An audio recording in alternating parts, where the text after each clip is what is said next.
आजकल जो हमारे पास सबसे ज़्यादा मरीज़ आ रहे हैं, उनमें सबसे बड़ी संख्या उन लोगों की है जिनके बच्चे नहीं हो रहे। यंगस्टर्स आ रहे हैं, न्यूली मैरिड आ रहे हैं, 2-2 साल शादी को हो गए, उम्र भी बहुत कम है लेकिन बच्चे नहीं हो पा रहे। जी हाँ दोस्तों, मैं हूँ आपका दोस्त डॉक्टर शाह अदनान और आप सभी का स्वागत है मेरे अपने यूट्यूब चैनल पर। और आज की इस वीडियो में हम बात करेंगे लो स्पर्म काउंट की। लो स्पर्म काउंट की वजह से लोगों के बच्चे नहीं हो पा रहे, संतान उत्पत्ति नहीं हो पा रही। हम जानेंगे कि स्पर्म काउंट कितना होना चाहिए, क्या वजह है कि लोगों का स्पर्म काउंट घट जाता है और अगर घट गया तो यूनानी पैथी में इसका इलाज कैसे संभव है। तो चलिए दोस्तों शुरू करते हैं। देखिए दोस्तों, हमारी बॉडी में एक स्पर्म्स पाए जाते हैं जिन्हें शुक्राणु भी कहते हैं, बीज भी कहते हैं। यही रिस्पॉन्सिबल होते हैं औरत के गर्भ में जाकर एग को फर्टिलाइज़ करने में। जब ये औरत के गर्भ में जाकर एग को फर्टिलाइज़ करते हैं तभी फिर उससे जो है बच्चा बनता है और फिर 9 महीने औरत के गर्भ में वो बच्चा पलकर बाहर आता है। लेकिन आजकल की बहुत सारे फैक्टर्स की वजह से ये जो स्पर्म्स हैं बॉडी के अंदर, या तो इनकी तादाद कम हो रही है, नंबर कम हो रहे हैं, या फिर इनकी शेप बदल रही है, या मोटिलिटी इनके अंदर नहीं पाई जाती, या और इनके अंदर इस तरह की दिक्कतें आ गई कि ये इस कैपेबल नहीं रहे कि औरत के गर्भ में जाकर एग को फर्टिलाइज कर दें। आम तौर से जो स्पर्म काउंट है वो 20 मिलियन होनी चाहिए 1 ml ब्लड के अंदर, 1 ml सीमेन के अंदर, एक बूंद वीर्य के अंदर 20 मिलियन या उससे ज़्यादा स्पर्म होने चाहिए और उनकी मोटिलिटी 45% या उससे ज़्यादा होनी चाहिए। इसी तरह अगर 20 मिलियन से कम स्पर्म है तो वो लो स्पर्म काउंट में यानी ओलिगोस्पर्मिया में आएगा। इसमें भी कि अगर 0 से 5 मिलियन है तो ये बहुत सीवियर हो जाता है, फिर 5 से 10 हैं तो ये सीवियरिटी इसकी कम होती है, 10 से 15 हैं तो और कम होती है और 15 से 20 हैं तो इसके सही होने के चांसेस बहुत ज़्यादा हैं। लेकिन अगर किसी को बिल्कुल 0 हो गया स्पर्म काउंट तो इसके फिर सही होने में समय लगता है, बहुत लंबा आपको दवा खानी पड़ती है। लेकिन उम्मीद ये है, यूनानी पैथी का सिद्धांत ये है कि हर बीमारी का इलाज है, कोई भी बीमारी ऐसी नहीं है जो लाइलाज हो। अगर डॉक्टर और मरीज़ एक दूसरे का साथ दें और लगकर इलाज किया जाए तो हर बीमारी का इलाज मुमकिन है। तो सबसे पहले अगर किसी आदमी को बच्चे नहीं हो रहे और उसको लो स्पर्म काउंट है तो उसे ये पता लगाना पड़ेगा कि वो किस कैटेगरी में है, उसके स्पर्म कितने हैं, उनकी मोटिलिटी कितनी है, उनकी शेप कितनी है। जब ये बात पता लग जाती है तो फिर हम जो है कॉज पे आते हैं कि इसके स्पर्म के घटने की वजह कारण क्या है। देखिए दोस्तों, आज के दौर में हमारा खान-पान बहुत ज़्यादा बिगड़ गया है। हमने अनहेल्दी चीज़ें खानी शुरू कर दी हैं। आज के दौर में कोल्ड ड्रिंक्स का पीना, पिज़्ज़ा, बर्गर और ये जंक फूड्स का खाना स्टैंडर्ड बन गया है। घर में प्योर दाल, सब्ज़ी, रोटी खाना पिछड़ापन हो गया है। तो ये जो हम गंदे खाने खा रहे हैं, ये सॉफ्ट ड्रिंक्स पी रहे हैं, बिल आखिर हमारे शरीर में जाकर इनका बहुत साइड इफ़ेक्ट्स होते हैं और ये पूरी बॉडी के मेटाबॉलिज़्म पर, पूरी बॉडी के फंक्शनिंग पर बहुत ही नेगेटिव असरात डालते हैं। आप जितने भी लो स्पर्म काउंट के मरीज़ हैं, आप उनमें से ज़्यादातर को ये देखेंगे कि वो उनका खान-पान अच्छा नहीं है और वो ये गंदे खाने खाते हैं, गंदे शरबत पीते हैं। दूसरी बात दोस्तों ये आती है कि जो हमारी बॉडी को कुदरत ने इस तरह से डिज़ाइन किया है कि हम फिज़िकल वर्क करें, हम दिन में पसीना बहाएँ अपना काम में मसरूफ़ होकर। लेकिन लाइफ़स्टाइल ऐसा हो गया है कि हम एसी की गाड़ी में बैठकर ऑफ़िस जाते हैं, फिर वहाँ कुर्सी में एसी पर बैठ जाते हैं, पूरे दिन बैठ के वहीं खाते हैं, पीते हैं, समोसे, चाय ये सब। फिर उसके बाद गाड़ी में बैठ के फिर घर आ जाते हैं, फिर वहाँ खाते-पीते हैं और फिर अपना सो जाते हैं। हमारी पूरी बॉडी के में कोई भी फ़िज़िकल एक्टिविटी करने का टाइम ही नहीं है। ये हमें बीमार कर रहा है। सिर्फ़ लो स्पर्म काउंट ही नहीं, और भी बहुत सारी बीमारियां हैं जो इस फिजिकल इनएक्टिविटी की वजह से हमारे बॉडी में लगती हैं। हाइपरटेंशन, डायबिटीज़, कैंसर, सब की सब बीमारियां इसलिए लगती हैं कि खान पान सही नहीं है और फिजिकल वर्क भी करते नहीं। मेरा अपने व्यूवर्स को ये मशवरा है कि आपको दिन में कम से कम आधा घंटा फिजिकल वर्क करना ही चाहिए, हर हाल में करना चाहिए।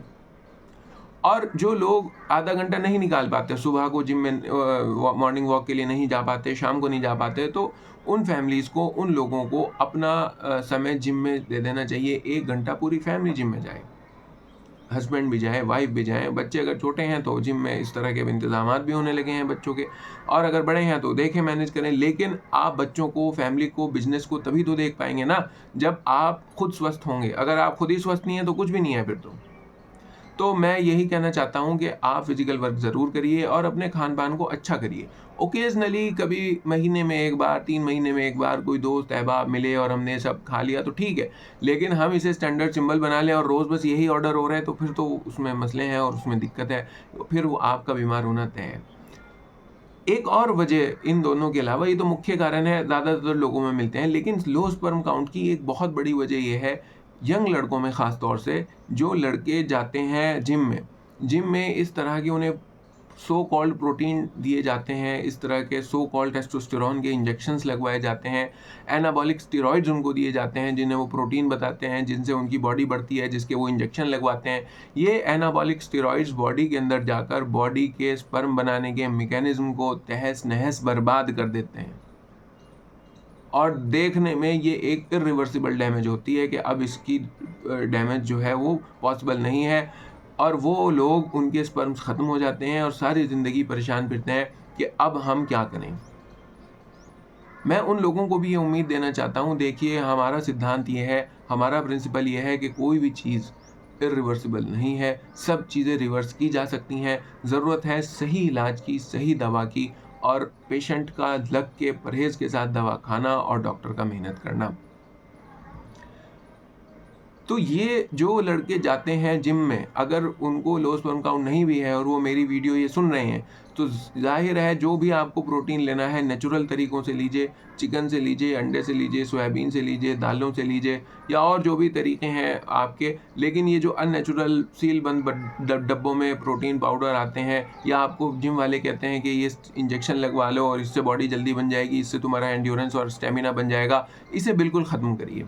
वरना आपकी नस्ल ही आगे नहीं बढ़ने की। ये इतना खतरनाक मामला है। एक और कारण जो लो स्पर्म काउंट का है, जो मैं आपसे बताना चाहता हूँ, वो बहुत से लोगों का प्रोफ़ेशन भी है। जैसे ट्रक ड्राइवर्स हैं, ऑटो ड्राइवर्स हैं, तो उनकी जो सीट है, वहाँ इंजन होता है और वो गर्म रहती है। तो जब वो बैठते हैं तो टेस्टिस उस गर्म सीट से कॉन्टैक्ट में रहते हैं और टेम्परेचर उनका बढ़ जाता है। दोस्तों, दरअसल टेस्टिस हमारे एब्डोमिनल कैविटी से बाहर इसलिए हैं क्योंकि स्पर्म के प्रोडक्शन के लिए 2 डिग्री सेल्सियस टेम्परेचर कम चाहिए बॉडी के टेम्परेचर के मुकाबले। इसीलिए क्योंकि अंदर जो हमारे ऑर्गन्स हैं एब्डोमेन के, वहाँ टेम्परेचर ज़्यादा है, तो कुदरत ने टेस्टिस को बाहर रखा ताकि बॉडी के अंदरूनी टेम्परेचर से वहाँ का टेम्परेचर 2 डिग्री कम रहे और स्पर्म बनने में फ़ायदा हो।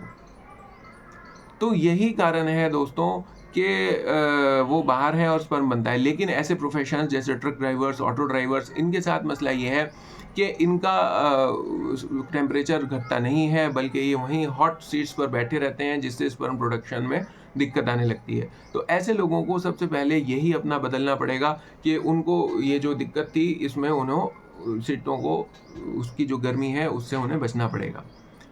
दोस्तों, अब बात आती है कि अगर चलिए किसी को लो स्पर्म काउंट हो गया, उसके बच्चे नहीं हो रहे, तो अब इसका इलाज कैसे करना है। मैं यहाँ पर वीडियो को बीच में रोक कर आपसे ये कहना चाहता हूँ कि अगर आपको भी ये दिक्कत है या कोई भी दिक्कत है और आप यूनानी-पैथी में उसका इलाज कराना चाहते हैं, तो आपकी स्क्रीन पर नीचे दिए गए व्हाट्सएप नंबर पर आप व्हाट्सएप मैसेज के ज़रिए से मेरा अपॉइंटमेंट ले सकते हैं और मुझसे बात कर सकते हैं और हमारी दवा भी आप मँगा सकते हैं, जो कि हम तैयार करवाते हैं, जिसकी delivery all over India free है। मैं आपको कुछ नुस्खे बता रहा हूँ जो आप इस्तेमाल करके लो स्पर्म काउंट को दूर कर सकते हैं। सबसे पहली बात ये कि जो आपने ये कॉज़ ढूँढ के कि आपको किस वजह से है, उसको हटाइए। अगर आपका खान-पान ठीक नहीं है, खान-पान ठीक करिए, फिज़िकल इनएक्टिव हैं तो फिज़िकल एक्टिविटी बढ़ाइए और अगर आप इस तरह के प्रोटीन्स वगैरह ले रहे हैं जिम में जाकर, तो उसे ख़त्म करिए। और अगर आपका प्रोफ़ेशन ऐसा है जैसे ऑटो ड्राइवर या ट्रक ड्राइवर, तो उसमें आपको मैनेज करना पड़ेगा कि आपकी बैठने वाली सीट का टेम्परेचर ज़्यादा ना रहे। इसके अलावा दोस्तों, अगर दवाइयों की बात की जाए तो एक बहुत ही अहम फ़ॉर्मूला है कि बीज से बीज बनता है, ठीक है? तो बीज से बीज बनता है और लबूब कबीर एक ऐसी दवा है यूनानी की, मैं रिपीट कर दूँ, लबूब कबीर, ये एक ऐसी दवाइयाँ हैं जिसके अंदर बहुत सारी चीज़ों के बीज डले हुए हैं। माजून फ़लास्फ़ा, ये भी एक ऐसी दवाई है जिसके अंदर बहुत सारी चीज़ों के बीज डले हुए हैं। तो लबूब कबीर, माजून फ़लास्फ़ा, 5-5 ग्राम, दोनों चीज़ें सुबह शाम 1 कप दूध के साथ खाली पेट। इसके अलावा एक पाउडर आता है, उसे कहते हैं जोहर खुसिया। जोहर खुसिया एक पाउडर है और ये आप 2-2 ग्राम इसी दवा के साथ सुबह-शाम आप ले लीजिएगा और कम से कम ये कोर्स आपको 60 दिन तक करना पड़ेगा। 60 दिन के बाद ही हम जाँच पाएँगे कि स्पर्म में कितना इज़ाफ़ा हुआ। 60 दिन से पहले कोई भी दवा काम लो स्पर्म काउंट में नहीं करेगी। और दोस्तों, जो लोग आईवीएफ की तरफ जा रहे हैं, आईवीएफ कराना चाहते हैं लो स्पर्म काउंट से, वो बहुत ही महँगा प्रोसीजर है जिसके सक्सेस रेट भी बहुत ज़्यादा नहीं है। मैं उन्हें यही मशवरा दूँगा कि आप जो हैं यूनानी-पैथी की तरफ आइए और यूनानी-पैथी के ज़रिए से आप इस तरह के महँगे प्रोसीजर से ज़रूर बच जाएँगे और आपके स्पर्म काउंट में नेचुरली इज़ाफ़ा हो जाएगा और संतान उत्पत्ति आपके अंदर होगी और जिससे फिर आप जो है यूनानी-पैथी से फ़ायदा उठा सकेंगे। मैं एक बार फिर से रिपीट कर दूँ कि अगर आप मुझसे बात करना चाहते हैं या ऑनलाइन कंसल्टेशन लेना चाहते हैं तो नीचे दिए गए व्हाट्सएप नंबर पर व्हाट्सएप मैसेज के ज़रिए से आप मेरा अपॉइंटमेंट बुक कर सकते हैं और मुझसे बात कर सकते हैं। दोस्तों, अगर आप चाहते हैं मैं किसी स्पेसिफिक टॉपिक पर वीडियो बनाऊँ तो मुझे कमेंट करके ज़रूर बताइएगा, मैं उस टॉपिक पे ज़रूर वीडियो बनाऊँगा। अपना बहुत ख़्याल रखिएगा, मिलते हैं नेक्स्ट वीडियो में, तब तक के लिए बाय।